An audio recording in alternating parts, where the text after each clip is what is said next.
Благодарам, почитуван председател на комисијата, почитуван јавен обвинител, почитувани представници на Државниот завод за ревизија. Најнапред сакам да укажам на една работа, таа е дека јавниот обвинител се појави после некое време од кога го побаравме. Меѓутоа, очигледно е дека постои одредена нервоза и таа нервоза ја насочува кон пратениците на опозицијата, односно на ВМРО-ДПМНЕ. Мислам дека заедничка наша цел на сите, вклучувајќи ви вас, обвинителе, е да се дојде до вистината, односно да се разоткрие овој грозоморен случај, грозоморен чин на масовно убиство на наши граѓани. И мислам дека овој начин, односно овој однос кој што го демонстрирате кон претениците на опозицијата не е соодветен. Зошто? Затоа што не сме ние тие кон кои треба тоа да го правите, тоа треба да го правите кон овие што во моментов ве пуштени низ вода. Тоа се вашите од Социјалдемократскиот сојуз и ДУИ кои што ве гласа и ве избра на тоа столче.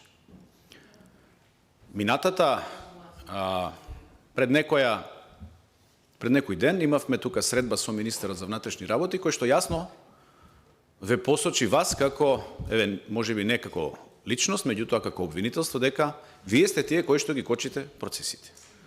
И тоа беше заклучок на сите нас тука. Она што мене ме загрижува е континуираните кражби и неправилности во таа клиника за онкологија, која што во континуитет, рековме, е констатирана од страна на Државниот завод за ревизија. Меѓутоа, во досегашниот период нема постапување. Нема постапување од институциите и имаме еден целосен крах на системот. И токму затоа, во изминатиот период на нас ни се случуваат овие скандали. Скандали кои што, викам, до сега се немаат случајно во историјата на независна Македонија. И мислам дека тоа треба сите нас да не загрижи, а поединци, покрај тоа што треба да бидат засрамени, треба да завршат позади решетки. Во делот на обраќањето кон дел од моите колеги, јас морам да ги повторам овие работи, меѓутоа не можам да сватам да се иземете од работа како што е, цитирам од Државниот завод за ревизија. Изразува сомнеш во вистинитоста и објективноста на финансиските извештаи за усогласеноста на финансиските трансакции со релевантната законска регулатива. Ова мислам дека е пар екселанс за кривично дело. Ако злоупотребата на финансиите и на трансакциите не е кривично дело, тогаш јас на вистина ќе бидам изненаден доколку тоа уште еднаш го слушнам од вас како јавен обвинител, прв јавен обвинител во државата. Понатаму во истиот извештај се споменува дека потрошокот на биолошката терапија во износ од 650.000 денари, кој настанал во периодот од месец април до месец декември 2021 година, е евидентиран на крајот од годината, од причина што лековите се набавувани на реверс и за истите не била формирана цена. Значи, набавувани се лекови без формирана цена, на реверс, а во дел од спроведените постапки за јавни набавки е констатирана несоодветна примена на законот за јавни набавки. И ова го кажува државниот ревизор. Ова не го кажува ВМРО-ДПМНЕ или некој од опозицијата. Ова е пар екселанс кривично дело. Или не, поправете ме ако грешам. Не сум правник, вие сте експерт за таа работа. Во Државниот завод за ревизија се споменуваат дополнително слабости во планирањето, реализацијата и контролата на условниот надоместок за набавка на биолошка терапија и отсуство на медицински протоколи, односно упатства, со кои ќе се воспостават правила и утврдат критериуми за приклучување на пациенти на биолошката терапија. И ова е многу добро констатирано од страна на Државниот завод за ревизија, меѓутоа медицинските власти очигледно тоа не ги засега. Тие имаат друг интерес, а тоа е профит.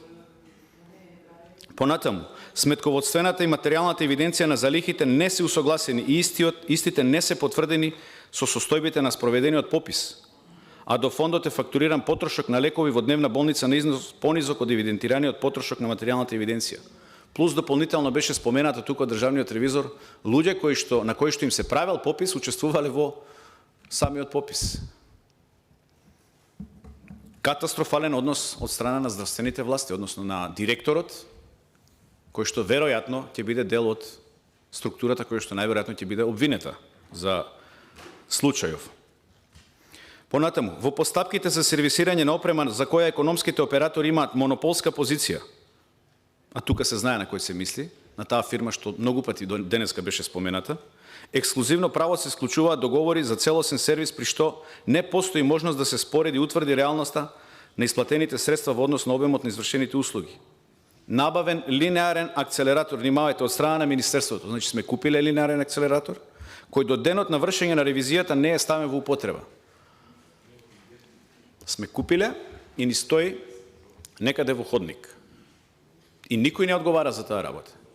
И после од сите ние ќе слушаме, ама сите имаме интерес тоа да се расчисти. Па луѓе, 7 години сте на власт, вие од СДСМ и од ДУИ.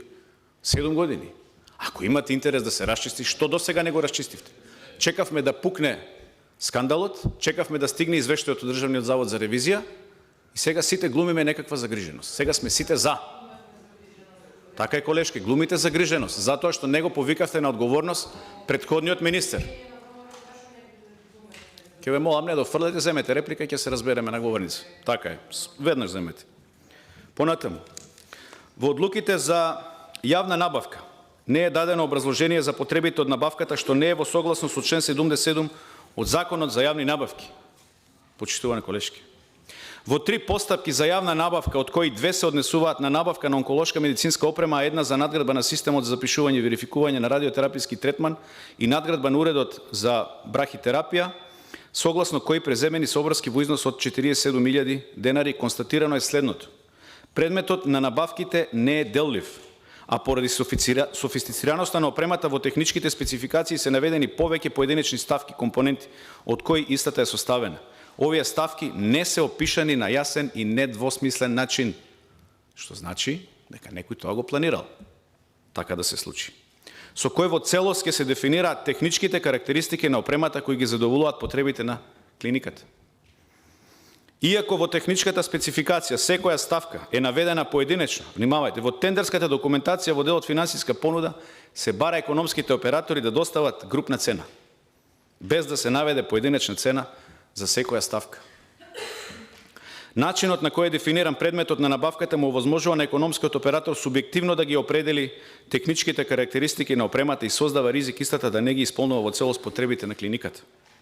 А начинот на кој е дефинирано да се поднесе финансиска понуда создава ризик економскиот оператор субјективно да ја определи вредност на секоја поединечна ставка компонента што влијае на реалноста на фактурните цени и рационалното користење на средствата. Значи, утврдените состојби не се во согласност со членовите 4, 81, 82 од Законот за јавни набавки.